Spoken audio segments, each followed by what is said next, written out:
Okay, good morning. It's very nice to meet you all this morning. I think I remember that with Dr. Dag, he had this MCTR 2018, 6 years ago in California in LA, and then so again, I really appreciate for StarMed to reopen this very great opportunity to learn the PERS, all the skill sets in thyroid RFA. So. I think pretty much, we have great proctors, and then so you can learn on your station, all the details. So usually, this kind of hands-on is following all the lectures. So you absorb the knowledge, first, then move to the hands-on. But it'll be a little bit, just the reverse. But you will do it first, and then just if you have any question, you will get the point. Throughout all the lectures today. All right, so you are such a great early bird, and then I hope, all right, let me go to the next slide. Okay, seeing is believing, but doing is much better. Okay, so I have many interventional radiologists, endocrinologists, or surgeons who are interested in this thyroid ablation. So I just only prepared 5 or 10 quick slides to let you have a basic understanding before your hands-on course. When the temperature in our body increased more than 45, close to 60, we can kill the cells immediately. So it's a good thing. But when the temperature goes up too high, more than 100, it causes like a dehydration. We call it the cicatrization or carbonization. The problem with the carbonization is there's a carbon dead tissue, dehydrated tissue around the needle tip electrode, and then it will act as an insulator. So it will block the propagation of the frequency, the radio frequency. Also, it block the transmission of the heat. To prevent that, cool tip system is needed. When electrode tip is encased by the carbon and dehydrated tissue, and impedance will go up. So, and then each table, in every table, you will see the peristaltic pump, and the cold water or normal saline will circulate through the electrode, and then without cooling system, as you see, there's the ablation zone is much less. That is why we need this kind of a bucket with the ice and or the peristaltic pump together. Another unique technique for thyroid ablation is moving shot technique, and then you can ask why we should use this technique for thyroid ablation. Thyroid ablation is, as you know, it's usually large when it reach out point to cause symptoms, usually bigger than 2 or 3 or 4. Then the ablation kind of zone by this, the tool is not that wide. That's why historically there's a lot of research to how we can make ablation zone bigger and bigger with a single time access. But different from that concept, we use moving the electrode very continuously from the distal far zone and then more proximally. The main reason is for energy efficiency. When you just stay for a long period of time, as I just mentioned earlier, there will be a carbonization, and then there will be a drop of the by the high impedance. There's a drop of the radio frequency currents, and then you lose the time. So before having that radio frequency drop off, you pull the electrode continuously. Then you can shorten all the procedure time, and you can within short period of time, in a certain period of time, you will have a more wide broad ablation zone, and you need this kind of moving shot. But this kind of moving shot, this shows only one section. So you have another, move to another section, plane, I like to say, and then and then you can spare all the RF cutoff, and then you can have a more volume in a certain period of time. Yeah, remember that when you see with ultrasound, that shows only one plane thickness in a section, and then you should move that ultrasound to the another section from bottom to the all the way up. And then more proximally, closer entrance zone for the nozzle, you will have more overlap. But distally, there's just some space, or space between the ablation zone. I recommend to for more complete ablation, I need a little bit more of the overlap technique. So transysmic is really much easier. One of the reasons is you can with ultrasound and electrode parallel, you can not lose the tracking the electrode, and then also later on you will see the anatomy, and then the current angel nerve is on both sides is close to the tracheoesophageal groove, and automatically the current angel nerve in the triangle or danger zone could be avoided. So I know you have did tons of the biopsies, and then you're familiar with that. But this thyroid ablation is a little bit different because you should move your electrode all the time back and forth, and then with ultrasound you should track the ablation continuously. The most risky thing is if you do not know where is your electrode located at, you can turn on the power, you burn it, it could be out of the node, right? And you can damage the esophagus, trachea, and nerve damage. So that's really somewhat labor intensive for your eyes and your right and left hand. You need a very nice coordination throughout your entire thyroid ablation. So mainly please use the sliding technique. You cannot see your electrode tip. Please slide just a little bit up and down, and then your long axis of your ultrasound, long axis of electrodes on the same plane. Just you can, if still you cannot see it, try to tilt, tilting technique, and you can see the little tip very nicely well. And then this is what I draw, and the long axis of ultrasound, always the long axis of ultrasound plane, and then your electrode is on the same plane or not. Always try to find it. Okay, it's too much. Then you can just slide your ultrasound to the toward the electrode. So target will be never changed. Okay, target is fixed. Now you are approaching from skin to your target. So now you got lost of the electrode tip. They don't just stay into the target. Move the ultrasound toward the needle, right? That's a sliding, tilting, and you find it, and you can correct it the direction of the electrode, and then you can find it. That's my recommendation. So yeah, pretty much that's it. And then we have still 5 minutes left, and I will show the I think there's a camera here, and I'm show how to do the the thyroid with a phantom. Show how to approach the nodule and burn it. Okay, so there will be a micro bubble. So micro bubble means there's a tissue gas, or the radio frequency will cause millions excitation of the ions, and then by excitations it will generate heat, and then heat will evaporate all the the waters. So then micro bubbles really is sometimes very explosive, and you cannot have very nice clear margin zone of the micro bubble. So then you can ask when we should pull the electrode. That point will be when there's no more further propagation of the micro bubbles. Also sometimes impedance will go picked up. Usually impedance will maintain between 80 to 120, but the impedance will gradually increase up to 150, and then all of a sudden 200, 400, 500. Then the machine will automatically change into safety mode, and they'll stop. So then impedance is one thing, you can where you should move the electrode pull back. Impedance high means you already treated that tissue.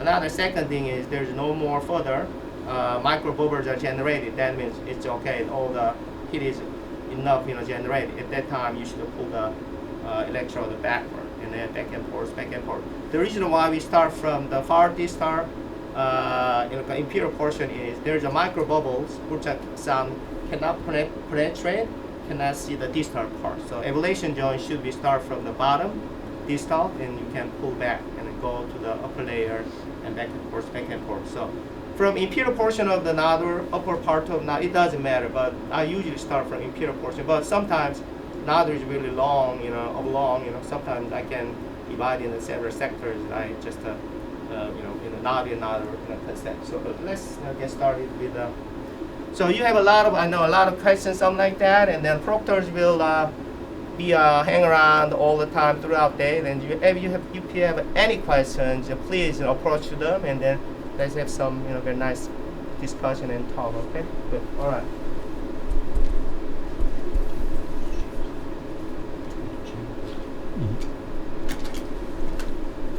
Where's ultrasound?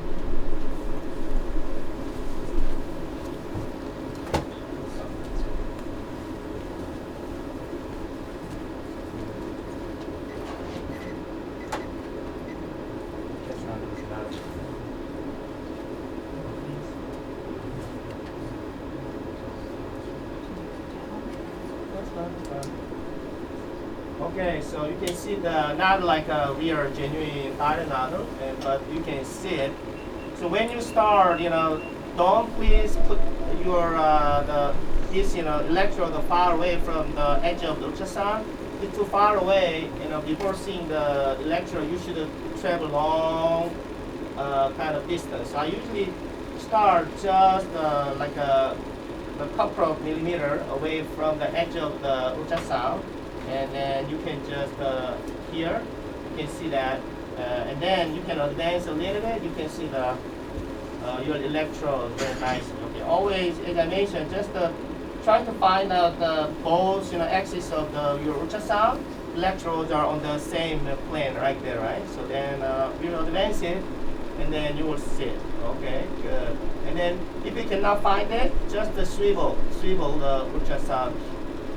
Okay, it's a reverse. Okay, let me just reverse the ultrasound. You can see the electrode right there. So just reverse it. Just slide back and forth if you cannot see it. Okay, so now you are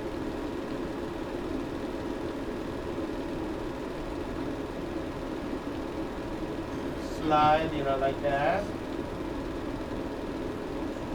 Okay, so you can just go. Can I have more gel, please, if you don't mind? Good. Gel.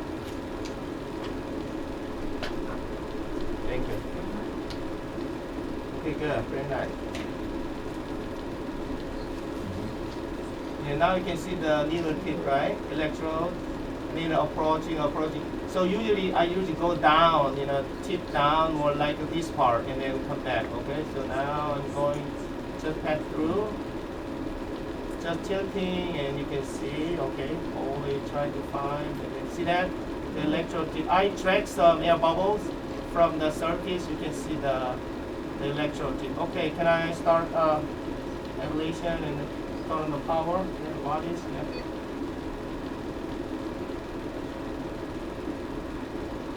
Can you see the bubbles, the foam, right? And then you can just pull back gradually.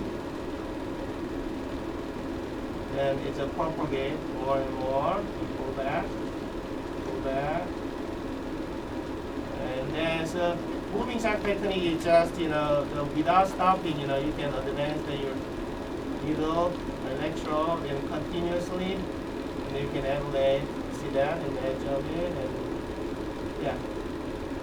The benign and the malignant has a different concept. The malignant nodule usually go beyond the margin border of the tumor, but the benign usually wanted to protect, the adjacent structure. So we try to leave the safety margin. You will hear more and more again and again throughout the lecture. So now you go more very superficially, to treat the more of the part of the nodule. Yeah. Alright. Okay, this is how we do. Okay, thank you. Yeah.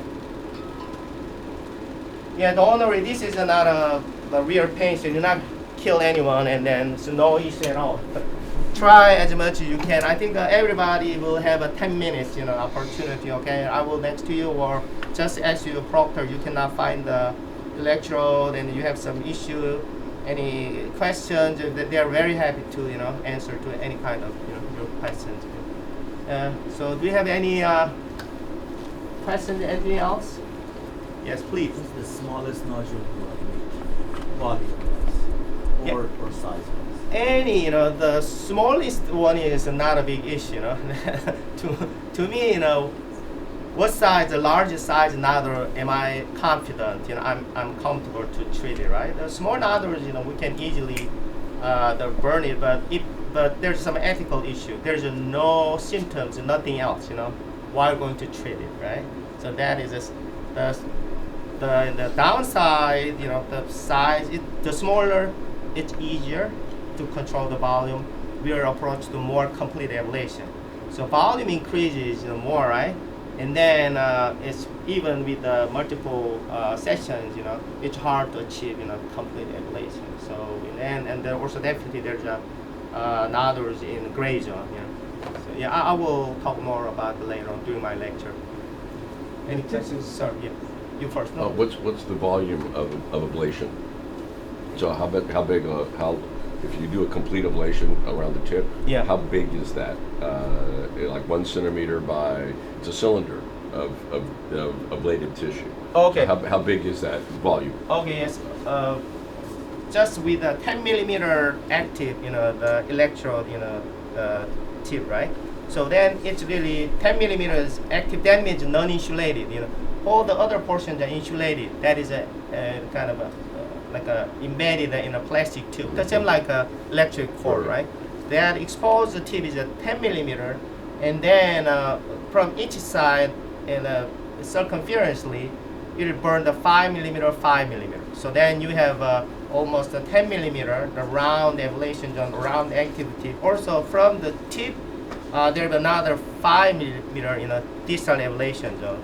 That means usually 15 millimeter length, and then 10 millimeter diameter, like you have like some bullet, like a ablation zone. Yeah, that is not that much. But the StarMed is going to launch, already I can launch the adjustable, like a electrode. So depending on the size, you can adjust the active electrode like from 5 millimeter to 35 or 25 10. So it also can be used for the liver and other soft tissue ablation. But I heard that now they're going to launch very ultrasound dedicated adjustable electrode. 2 questions. Yes, sir. Does it send electric vibrations, Yeah. electricity? Yeah. Is it electric? How does it kill the cells by electricity? Oh yeah, so we need a little bit basic understanding of the physics. I think somebody talk about the physics. So when there's the recurrent, it means all the kind of the radio frequency will be up and down. During that moment, the ions will excitate, and we have multiple ions, million times per second. So this excitational energy will transform into the heat, and it boils the water molecule in the tissue, and then the same like a steaming, and then boiling, and then when temperature goes up, that water molecule is heated up, and then temperature goes up 60 and 70. There's an instantaneous, protein, so it sends radio denaturation. frequency. Yes. Sends radio frequency. Frequency, yeah, radio frequency. The other question is, are these one-time use? Yeah, always in the United States, right? It's a very wealthy country, single time use. Yes, definitely single time use only because of some viruses, kind of some contamination, something like that. Yeah, definitely. For yourself, yeah, that's one of the questions, we should do the same patient, the right left is not allowed, or the same day treat the same right left. So then patient asks, the next day, doctor, can you use the same, electrode for me because I had it yesterday? It's a safe enough. Can you use it for me next day?